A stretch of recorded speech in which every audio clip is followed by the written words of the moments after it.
It's great to have you here today. I'm going to go over what I do to practice. This is a really advanced practice to get dialed in. And I want to have feedback on every single one of these drills I'm doing with the brick. So I like to use this strike spray powder, or I also use a Dr. Scholl's Odor X powder. You can spray it on the club face, you can spray it on the ground. It gives you a frame of reference to know, am I hitting the ball cleanly? So what I'll do is I like to start out by hitting some wedges. And I'll take this spray and I'll just spray a line, what would be, so if I'm going to put my ball in the middle of the brick here to get this wedge shaft leaning forward and get the divots in front, I'm going to spray a line about 1.5 inches behind the golf ball to make sure that I'm missing that line, coming down hitting the golf ball first and then taking the divot in front.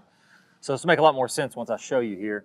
But I'm just going to take this spray and I sprayed a white line here on the ground. You should be able to see that on the screen, but if you can't, the line is basically like this where my shaft would be there. And what that tells me is I have about this much margin that I can hit the ground and still hit a good shot if I'm coming down and through and making my divot in front of the golf ball. So I've got my ball about 1 inch in front, and when I'm warming up here, all I'm working on is hitting this golf ball with shaft lean. So I'm gonna get a little bit of a weight shift to my lead side. I'm gonna have my hands leading in front. It's way easier if you feel like I shift to the left, then do my downswing to make this happen. A lot of times what I'll see with players doing is they try to shift to the left as their downswing's happening. The golf swing's too fast. The whole downswing's 1/4 of a second. I really need to get my weight shifting and then swing down. But if I do that and I have my hands in front, if you imagine my fist is the ball, my club's gonna be coming down hitting the ball first and then taking the divot after the golf ball. So I just hit about 10 or 15 shots here, 50 yards, 60 yards, where I just work on weight shift and then check my divots as I'm hitting them. There you go, so I hit a nice little, let's say 60-yard shot. That's kind of how I warm up. And when I look at the start of my divot, it's right here, about 1.5 inches in front of the line. So I know my divot started right where the golf ball started. And I'm using this alignment stick here as a frame of reference for how much to lean the shaft forward. Let me go ahead and grab the rest of the golf balls, and I'll keep on progressing through here of what I would do to get dialed in. So I like to hit about, again, if this is real practice, when I go out and practice, I'm gonna hit about 100 golf balls or so. Obviously, I'm not gonna hit all those here while we're on camera, but I'm gonna hit a good 15, 20, maybe even 25 shots with a wedge. I could go to a pitching wedge, a 9-iron. You're not gonna have quite as much shaft lean as you get into longer and longer clubs, but I found most people tend to do this and have no shaft lean.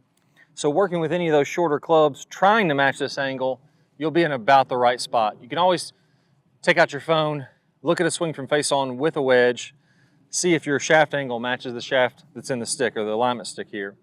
But again, I'm just gonna hit 15, 20 shots and just make sure all those divots are happening in front of the line. So even there, hit down a little too much, not the most solid shot in the world, but when I look at where my divot started, it was in front of the line. That shot's gonna be close to the hole because I hit the ball first. If I start to fall back on my right side and start to scoop, so if I start to do this, now all of a sudden I'm gonna hit behind the line, and if I'm not quite as precise, it's gonna be a big chunk. So really I'm just looking to get 10, 15 shots in a row where my divots are in front of this line on the ground, and I know I'm gonna be pretty good to go and dialed in with my contact. There we go. So just going a little further with each one. I'm looking at my divots after each one. I'm seeing these all look pretty nice. Again, if I'm hitting behind the line, most of the time what's happening, I'm not shifting my weight until the downswing, or even falling back in the downswing. My weight gets on my back foot, and now I'm wanting to ground out back in here. I want to have a shift and then a downswing to pull that low point of the swing in front of the golf ball. Those are just nice, easy shots. Nothing fancy there. That one, again, was a little thin. Instead of hitting right at the golf ball, I probably hit 1 inch in front of the golf ball. Perfectly acceptable shot. And what I found from my testing is I can make a divot anywhere at the line, and it's a good shot. It may be a little heavy, but still on the green. Or I can hit all the way 1 inch in front of the golf ball. So this 2 to 3, 4 inch zone, I can make contact with the ground, and it's gonna be an acceptable shot. So let me hit one more, and then I'll show you how I'd move into longer clubs. There you go. So now I know I'm pretty dialed with my ground contact. Another thing I like to feel there is when I finish, notice how I'm all the way on this front foot. I don't ever want to have a swing where I'm falling back and I'm kind of on my back foot as I finish. I'm having all my momentum move through the ball, and that pulls the divot in front of the line. That's how I'd warm up to start.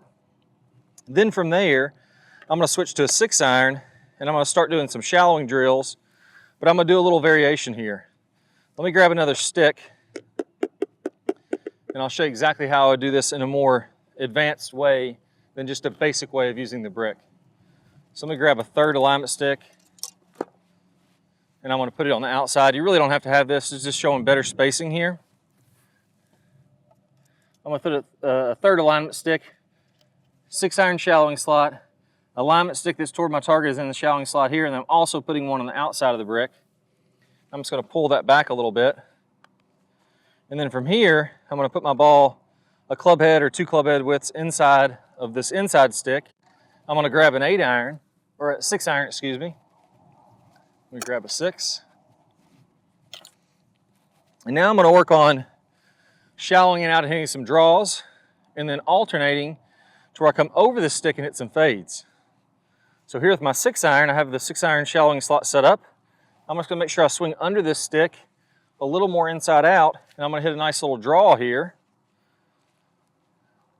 I'm going to feel like I'm a little more underneath, my elbows tucked, my body's tilted back, and I feel like I'm swinging even extra shallow or extra under there.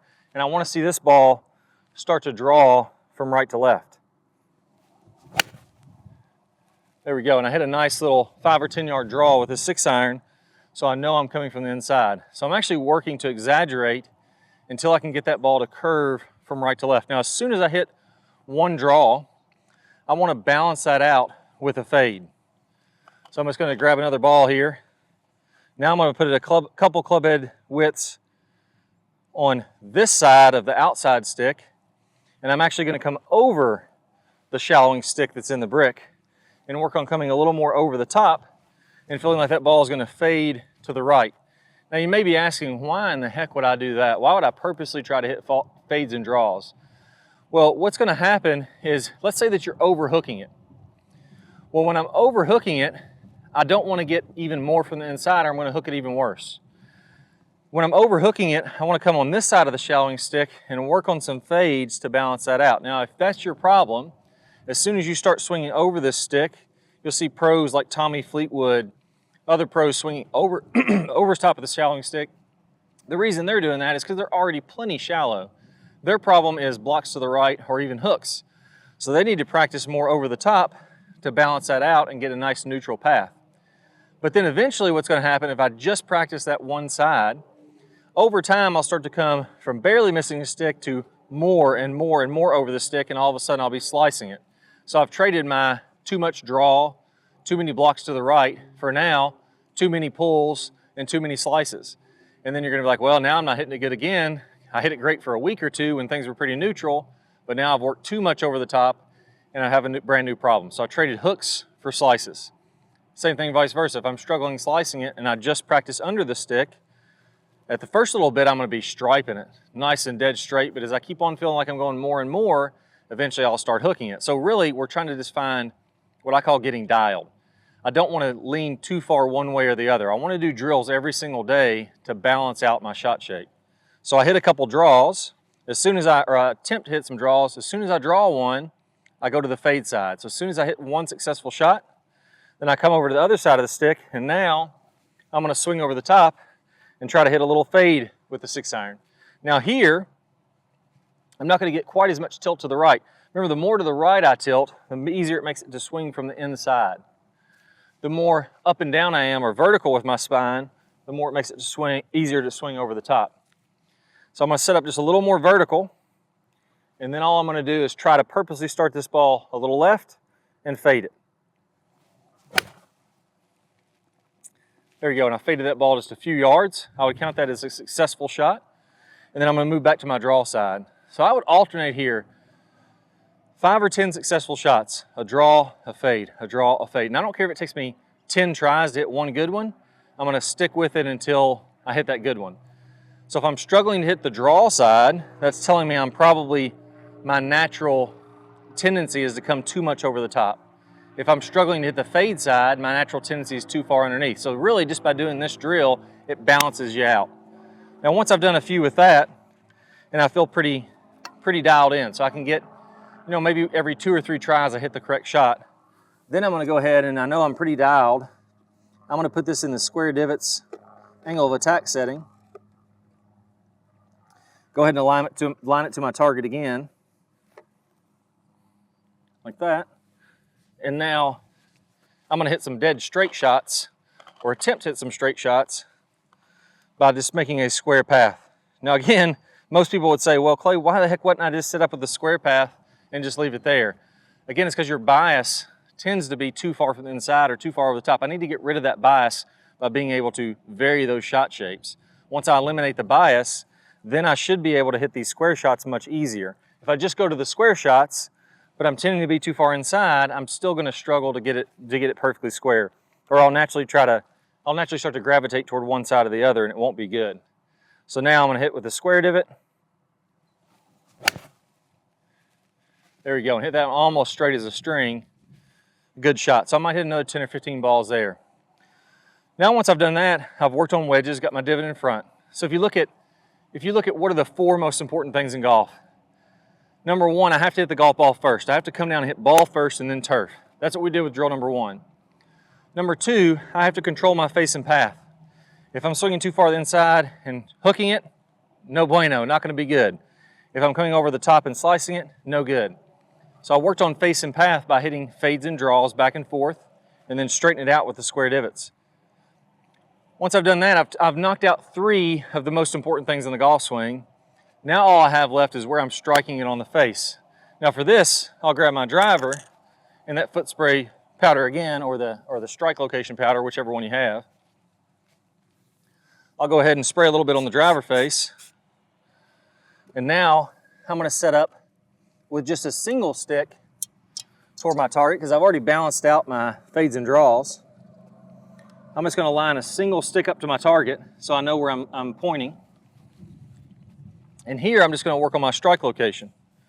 So if I grab a tee, grab one from over here, I'm gonna hit a shot, and I'm gonna do the same interleaving practice that I did with my other shots to get the strike location back in the middle. So I've sprayed the face. I'm gonna wait for the guy in the cart to move, but what I'm gonna do is I'm gonna hit a shot here, and if I notice my strikes are more toward the toe side of the driver, I'm gonna purposely do some variability practice to try to get it toward the heel side.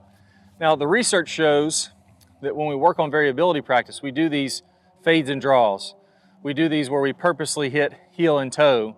It shows that you'll speed up your improvement by anywhere from 3 to 11 times faster than just trying to hit the same shot over and over again. So working on those fades and draws will actually make you hit it straighter than if you're trying to hit it straight the whole time. Working on heel and toe shots will allow you to hit the center of the club face more accurately than just trying to hit the center every single time. So now let's go ahead and hit a drive, and I'll see where my impact is, and then I'll show you why this stick is on the ground. So I'm just gonna hit one normal shot here. There we go, and I can feel right away, I think that was on the toe, and sure enough it was. So I don't know if we can see this on the camera. Go ahead and focus in on that. But you see it's a little bit too much to the toe side. Now what I'm gonna do there, let's say I was about a ½ inch off the toe. On the next drive, I'm gonna change my intention and try to be a ½ inch toward the heel. So I'm actually gonna vary my intention there until it moves it toward the center. So the way I would do that, if I'm hitting too much on the toe, is I'm gonna set this drive up to where this stick is a little bit in my way. So if I come down and I hit the toe again, I'm almost gonna whack into this stick. If I put this stick there, naturally I'm not gonna wanna hit it, and I'm gonna swing a little bit more out. So if you imagine my hands are normally right here on the swing, as I make my downswing, my hands are gonna move a little more out to miss that stick, or out this way, and I'm gonna hit a little more on the heel. So just by setting that stick up there, your brain naturally says, well, I don't wanna whack into that stick, and I'm gonna gravitate toward hitting it a little bit more on the heel side. So let's go ahead and try this out and see if I can get it a little more toward the center.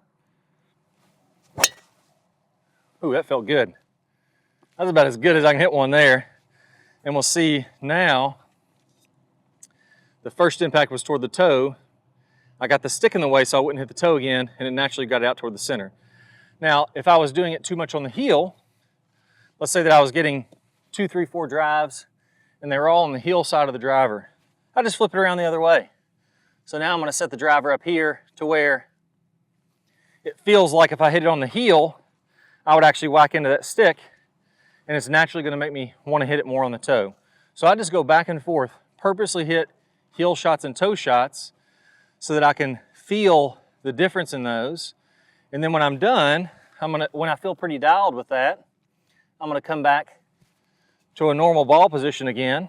And I know for me right now, I'm biasing toward the toe. I'm going to have to feel like I get a little more heel shot, but I should be pretty dialed in here. Let's go ahead and see if I can hit a nice solid one again. And a little bit on the heel side.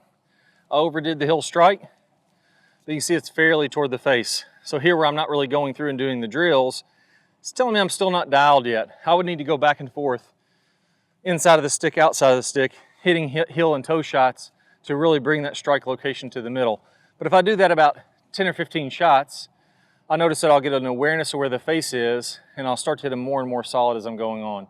That's how I'd actually practice. That's what the research shows will help you to improve your practice the most, and it covers all big 4 pieces of impact. Drew the line on the ground to get my divots in front. I went ahead and varied face and path by hitting fades and draws, and then I worked on strike location, or where I'm hitting on the face, by moving inside the stick and outside the stick. Now on the first day, what you'll notice is you're probably pretty far off on a couple of those drills. So maybe it's almost impossible to hit a draw. Well, you start doing it a few more days, and with that stick in the way where you have to shallow it out, all of a sudden it gets easier to hit a draw. Doesn't mean that you're going to perfect it on the first day. It means you're going to get better. Maybe you'll notice that your divots are a little far behind the line. Well, as I work on that line drill 2 or 3 days, not in a row, but 2 or 3 practice sessions in a row, that could be over a week or 2 weeks or 3 weeks or whatever that is, I'll notice I'll get a little bit better. And then as I keep on repeating those drills, I'll notice it gets easier and easier as you go along. And all the research in the world shows that that's the fastest way to improve your game is to have measurable feedback, use variability practice to alternate the intention of what you're doing, and you're going to get a whole heck of a lot better. And the brick really helps to set up some of these drills. I have a bonus video for you. If you go ahead and click the link down below in the description, or you'll see one of the cards pop up on the screen, most people are going to struggle to get that inside path, to get those draws working. I have one of my best videos to hit a nice solid draw to speed up your progress there and get you started. You pair that video up with what we just worked on, you're going to have a whole lot of success. So I can't wait to see you soon. That video is going to play here in a second. Just click the card and I'll see you over in the video. Let's go and get started.